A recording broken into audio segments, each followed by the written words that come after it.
Svečanost u Našičkoj vojarni. Prva 4 Bradleya predana su oružanim snagama.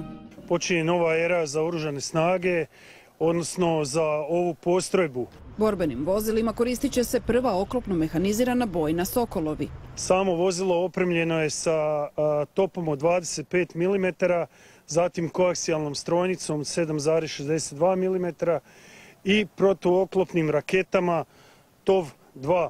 Svako vozilo ima 600 konjskih snaga, veliku mobilnost i zavidnu balističku zaštitu. Možemo reći stvarno da smo podigli na jedan puno viši nivo tu ljestvicu i same, kao što sam rekao, i zaštite i paljbenog djelovanja, a isto tako i pokretljivosti. Sjedinjene Američke Države Hrvatskoj će isporučiti ukupno 89 Bradleya. U znak zahvalnosti američka veleposlanica svakom je vojniku uručila američki coin.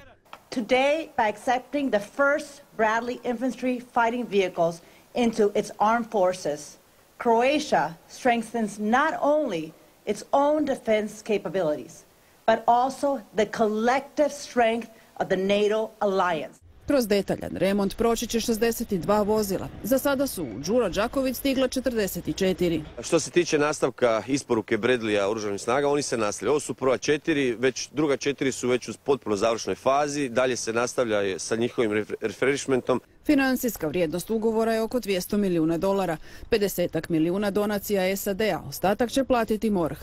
So training was started yesterday, correct? Yeah. Bradleyi su se uspješnim pokazali i na testiranjima. U svako vozilo stane 10 osoba, zapovjednik, vozač i ciljač te 7 vojnika. Afghanistan, I think 8 hours without stepping out. Wow. 8 hours.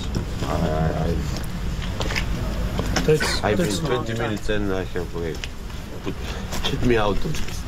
Moderniziranim Bradleyima Hrvatska dostiže ciljeve NATO-a, a svojoj vojsci osigurava vatrenu moć.